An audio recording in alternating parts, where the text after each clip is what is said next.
Hello, everyone, and welcome to another episode of Monday Shots. I'm your host, Khyati, and as always, I'm excited to bring you fresh perspectives, thought provoking conversations, and an insider's look into the ever evolving world of shipping.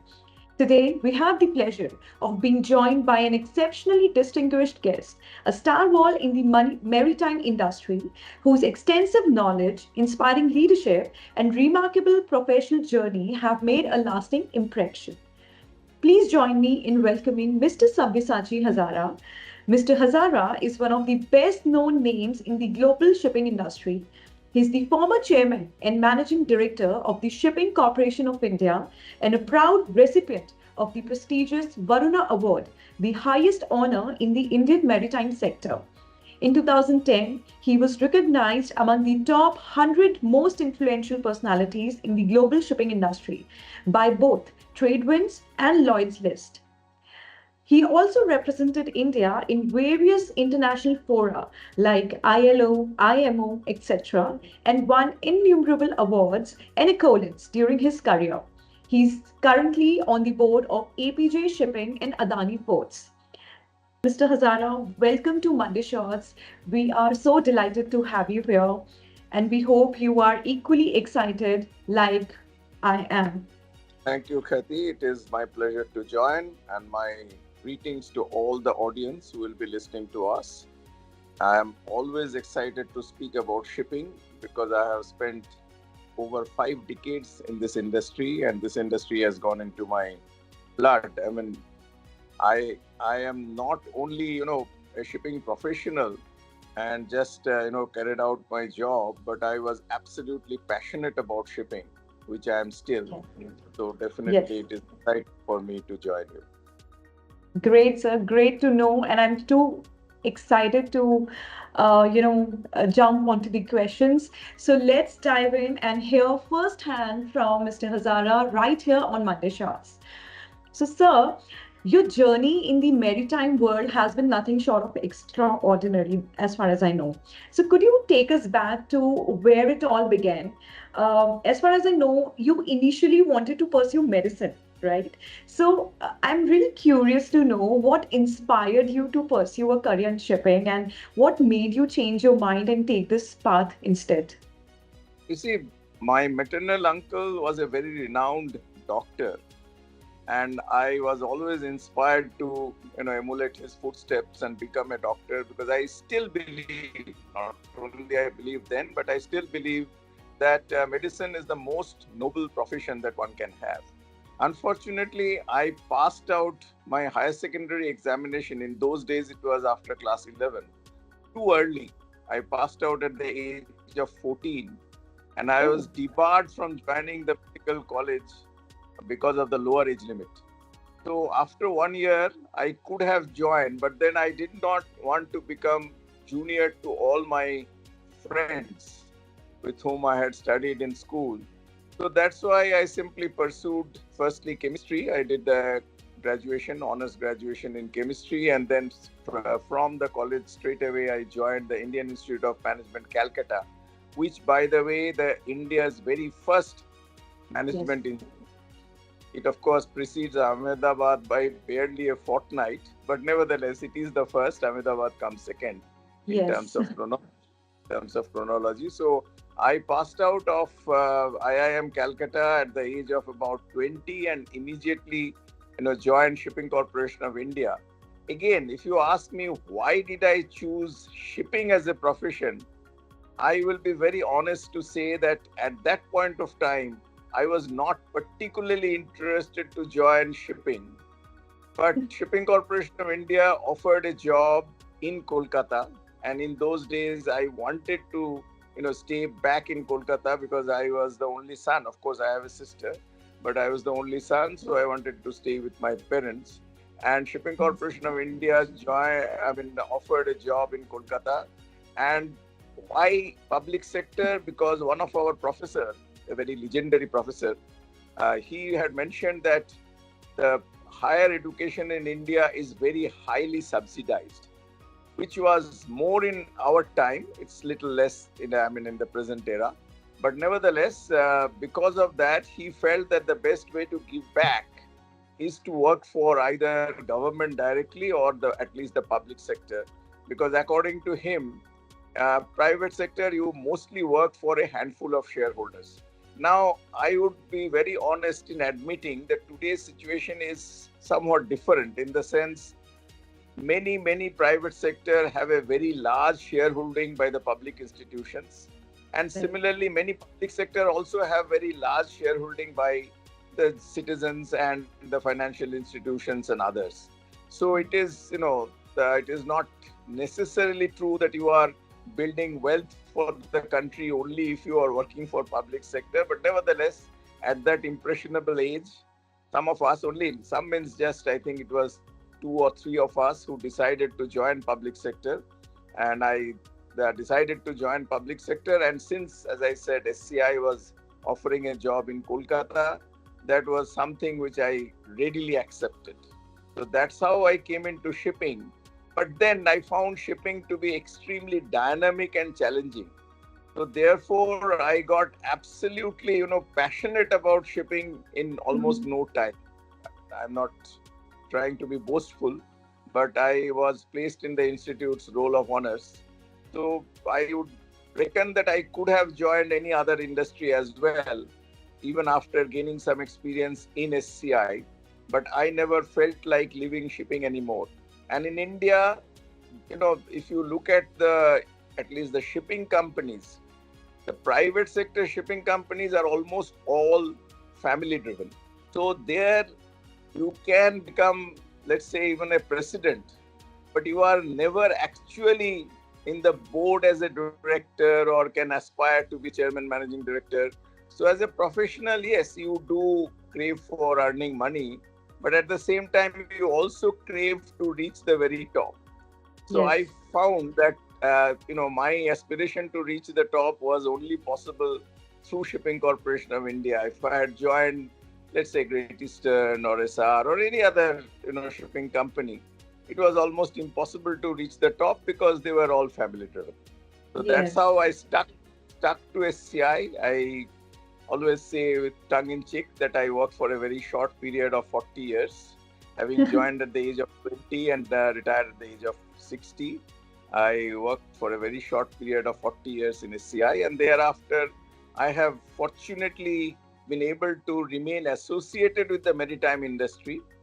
I was, of course, also with some of the logistics companies, but even today, as you mentioned in your introduction, I am still as an independent director on the board of APJ Shipping, and I am also on the board of one of the Adani ports. That is such a great journey that you have told, sir. Thank you so much, and thank God you chose shipping. Otherwise, I wouldn't have been able to interview you today. Thank you so much for sharing. That was Yeah, really wonderful to know. some of my friends have said that possibly your joining SCI was a loss to the medical, fraternity, Yes, but I can vouch on that. it Yes. benefit to the maritime fraternity. Yes, yes, absolutely, sir. Thank you so much for sharing. So let's move ahead. So, sir, in an era defined by AI advancements, geopolitical shifts, and an increasingly globalized world over the past decades, how has shipping industry evolved in your point of view? I would like to know. I would say that shipping has never been in the forefront of any technological evolution. If I may say so, we have even lagged behind comparable industry like aviation. I have always seen that in terms of technology, whether it is AI or robotics or anything for that matter, I have always found that the aviation companies, they are normally far ahead of the shipping companies. But having said that, I would say that now it has definitely dawned on everyone that in today's world, without these technologies, you just forget about growth. You just can't even think of survival. Everybody necessarily has to be glued to the technologies. They have to, I won't say that all the companies really need to be innovative. Of course, there's nothing like it. which you can really be innovative.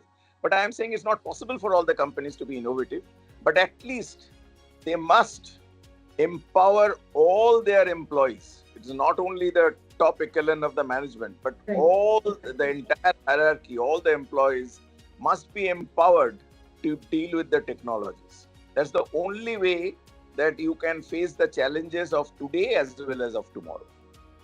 Right. Well said, sir. Thank you so much. Absolutely right. Okay, so moving on to our next question. So, in recent years, the Indian government, under the leadership of the Honorable Prime Minister, Mr. Narendra Modi, has placed strong emphasis on transforming India into a global maritime hub through initiatives like the Maritime Development Fund, boosting domestic shipbuilding, offering subsidies for Indian flagged vessels, and promoting the IFSC for global players. So, what do you think? What are your thoughts on these initiatives and their potential impact on the Indian shipping industry? As a shipping professional, I must say that I am extremely happy about so much of emphasis being given to the maritime by the present government. This, as I said, I have been in shipping for more than 5 decades, and I have never ever witnessed this kind of emphasis being given to the maritime industry. So obviously, I'm as a shipping professional, I'm very happy, and there are so much of talk about Bharat Container Line having 100 Yes. container ships, Yeah. investing $10 billion into tanker.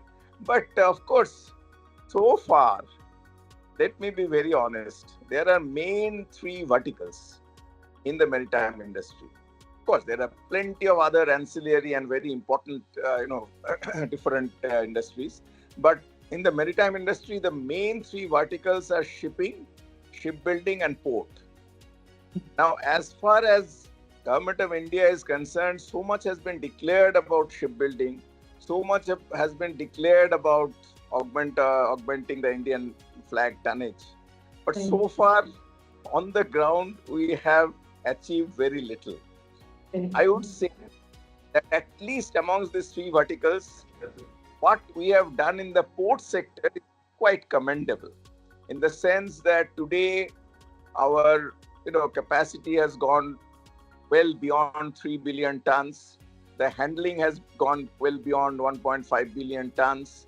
Of course, if you bring in the perspective, the whole of India handles 1.6 billion tons or thereabout. I am not absolutely certain about but ballpark figure it will be about Mm. 1.6 billion tons or thereabout. So and one port in China, which is of course the topmost port in terms of cargo handling in the world, the Ningbo Jushan, that handles about 1.2 billion tons. Out of the first 10 container ports in the world, I think 6 are in China. Out of 20 top, cargo handling ports in the world, I think about 16 are in China. So, if you compare with China, we still have miles and miles to go. But Right. having said that, at least, our growth rate in the port sector has been quite good. And in terms of even different parameters, in terms of berth handling, in terms of crane handling, in terms of turnaround, in all these aspects, today Indian ports compare quite favorably with the best of the ports in the world. Be it Singapore, be it Rotterdam, any port that you can think of, Indian ports in terms of these parameters come quite close to them, and sometimes even maybe better than that. So definitely in the port sector we have done well, but in the shipping sector, unfortunately, our shipping tonnage has been more or less stagnating. We may be about 16th in the world list today, having less than 1% of the global tonnage. Whereas in terms of cargo, the Indian EXIM cargo will be maybe about 8% that of the world international seaborne trade. But our tonnage is only 1%. Another sector where we have done really well, that is in the seafaring. In the seafaring side, today India has emerged possibly the third largest seafarers, providing country in the whole of the world. We are experiencing phenomenal growth in terms of number of seafarers. Presently, we may be contributing almost 10% that of the world seafaring community. And the government of India's plan is to, really increase it to 20%. Now, that may appear very optimistic, but Yeah. again, let me give the perspective.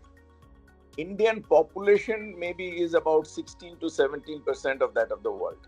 But India being one of the youngest countries in the world, if you look at the working population, which you can say is somewhere between 20 to 60, very roughly, the working Yes. population. If you look at this segment, I don't have the figures, I must honestly admit, but my hunch is that 16% world population will translate into more than 30% of that of the working population of the world.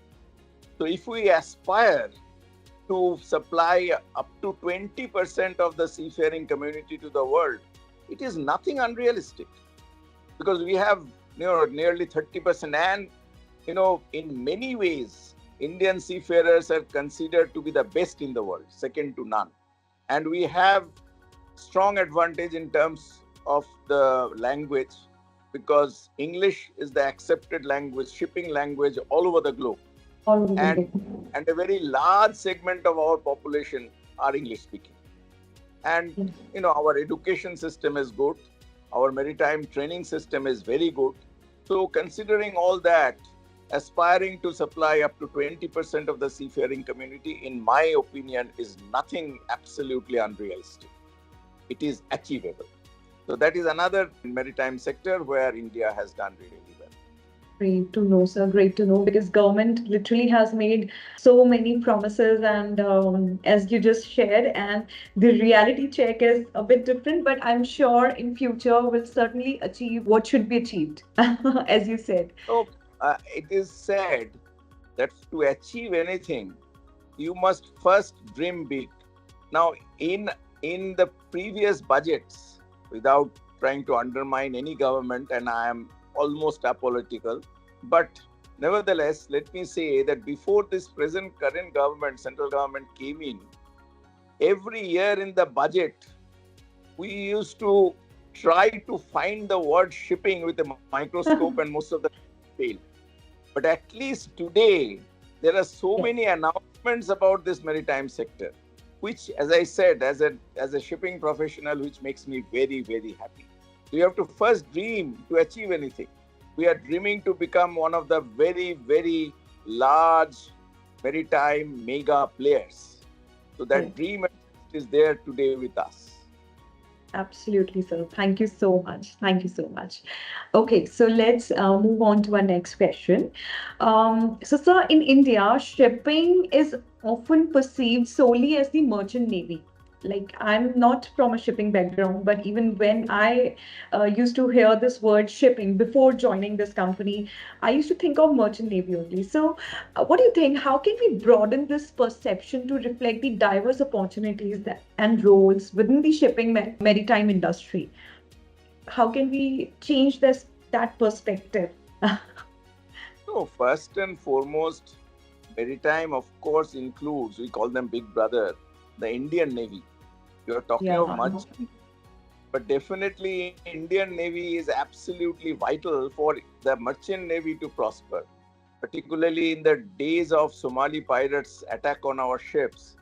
We used to sail our ships with confidence only because we knew that India was one of the most present governments in that area with their naval assets. I remember having called myself on the then Defense Minister Pranab Babu, and then he also helped us immensely to see to it that Indian naval assets are deployed in that Gulf of Aden area, so that the Somali pirates' threats to some extent can be minimized, to some extent that can be addressed. So definitely Indian Navy has always come to the aid of merchant navy in terms of providing safety and security to our vessels for the passage, at least in the nearby area. And shipping, of course, maritime, as I already mentioned, maritime includes not only merchant navy, which is basically basically refers to the shipping element of it. But Yes. maritime includes shipbuilding, maritime includes ports, maritime includes shipping finance, maritime. You yourself already talked about the gift city and the new scheme that has come in, which is supposed Yes. to be very, very effective in terms of augmenting the Indian tonnage and even attracting the foreign owners to come and flag in India. So yes, these are all done in maritime insurance, maritime law. There are so many different, and the ancillary industries. Shipbuilding can only flourish if the ancillary industries flourish.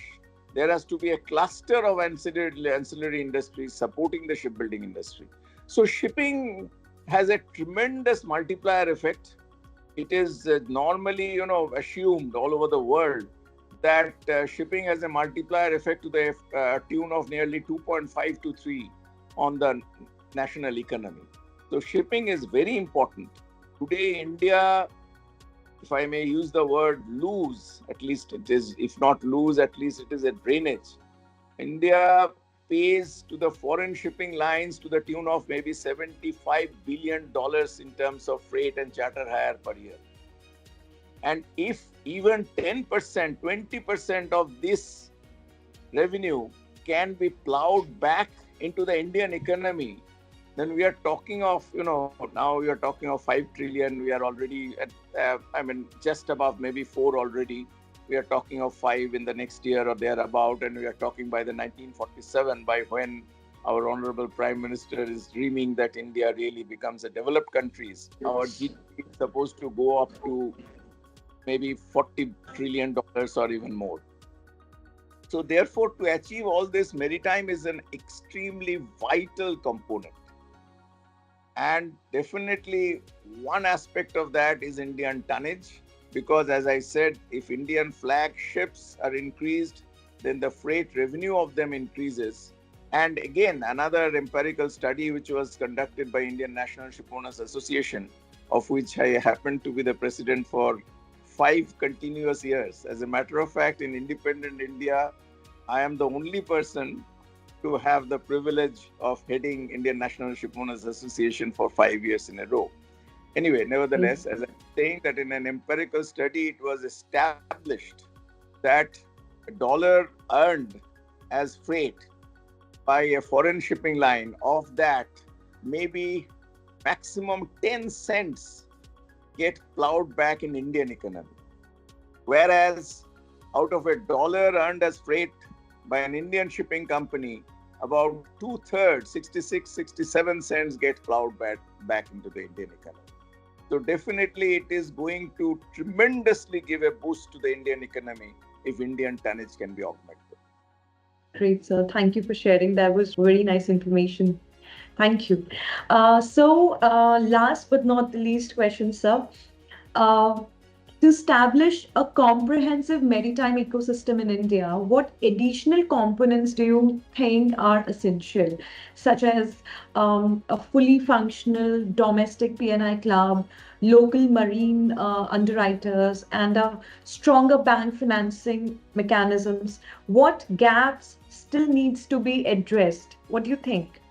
You have more or less answered the question yourself. But all that you have said, I completely agree. It is definitely, desirable that India, which of course has only 1% of the global tonnage, but nevertheless, India is a very, very important maritime player. So it is definitely desirable India having its own P&I club. It is desirable that Indian banks, which are very reluctant to fund the, shipping acquisition, because they don't have full faith in the Indian mortgage system of ships and things like that. Though again, there, government of India is seriously trying to bring in a lot of reforms. But nevertheless, as it stands today, the Indian banks are very reluctant to fund acquisition of Indian ships. There is another point, since you mentioned that, another point I would like to harp upon. At one time, when I was the chairman of the CII Committee on Shipping and Transport, for 8 years, consecutive 8 years. I was the chairman of CII, National Committee on Shipping and Transport. So I had tried to work out with my counterpart in the CII Committee on Oil and Gas, which was at that point of time headed by Vikram Mehta, who was the Shell India chairman. Because I had said that in case Indian tonnage builds up, then definitely there will be benefit to the Indian oil industry, because there is every chance of charter hire and freight coming down through the acquisition of Indian tonnage, because there will be better payment security mechanism through the Indian ships. So, and also I had said at that point of time, which more or less I think even stands valid today, at that point of time I had said a minimum investment to really augment Indian tonnage would be to the tune of $20 billion. And at that point of time, the market cap of all the Indian shipping companies put together was less than $2 billion. So I said it is the Indian shipping companies do not have the financial wherewithal to make that kind of investment unless the oil companies, gas companies, in terms of dry bulk, the steel companies, they all also contribute. And this is something which is not unique at all in the world. The same concept has been pursued by Japan, by South Korea, China. Of course, everything is more or less government supported. So definitely this is one of the best way to augment Indian tonnage, thereby, avoid the drainage of foreign exchange, drainage of, revenue in terms of freight going out of India. And this is the best way to give a boost to the Indian economy as far as maritime industry is concerned. Thank you so much, sir. That was really very detailed perspective that you have shared of yours. Thank you. I would like to give just a couple of concluding remarks, if you don't mind. Yes, sure. Please, please, please. One please. is, I believe that Indian seafarers are the backbone of Indian shipping. We are very, very proud of our seafarers. And particularly during the time of COVID, it was realized that it is the seafarers which kept the world moving. Otherwise, the entire global economy, the life that the global citizens, enjoy all over the world, they all would have been affected. The seafarers, by their tremendous personal sacrifice, because, during the time of COVID, all the frontline workers definitely contributed. The municipal companies, the municipal workers, then the banking workers, then of course the doctors, the paramedics, all of them tremendously contributed. But what was unique about seafarers, that they were thousands of miles away from their home, from their family. Many a times during the initial days of COVID, many a times not even knowing how their near and dear ones are coping with the situation back at home. But still, they were contributing to the world. So Yes. we owe a large debt of gratitude to them. So this is one point I would like to mention. The second is the contribution of shipping to the world is not really appreciated. When I started my shipping journey, the proportion of freight to the landed cost used to be anywhere for low-valued cargo like crude, coal, ore, used to be as high as 40%. Through economy of scale and evolution of shipping, the freight proportion has come down to 4 to 6%. So this is a tremendous, tremendous contribution of shipping to the world economy. And finally, shipping is the most environmentally friendly mode of transport. In terms of both carbon footprint and greenhouse gas emission, we are possibly doubly more efficient than rail, 6 times more efficient than road, and 50 times more efficient than aviation. So, but for shipping, one of my very good friend, the erstwhile Secretary General of International Maritime Organization, Efthimos Metropoulos, had once said that but for shipping, half the world would starve and balance half would freeze, because all the food items as well as the energy constituents, they are all transported 70, 80, 90% through ships. But I go one step forward. I said, with the level of the world economy and the world trade today, but for shipping, the world would have become so polluted in a matter of not years, but in a matter of months or maybe weeks, that our mother planet Earth would have been uninhabitable by humanity. So this is the contribution that shipping makes to the world at large. So I thought this is another point I would like to mention in my concluding remarks. Thank you very much. Thank you, sir. Those were really very valuable concluding remarks. Thank you so much for sharing. And that brings us to the end of today's episode of Monday Shots.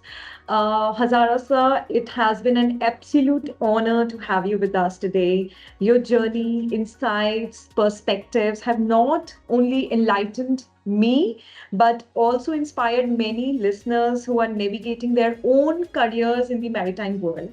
And thank you for sharing your valuable time, stories, and wisdom with us today. Thank you so much once again. And to our listeners, thank you for tuning in. If you enjoyed this conversation, do not forget to like and leave a review for us. Until next time, this is Khyati signing off. Stay curious, keep learning, and keep sailing forward. Thank you.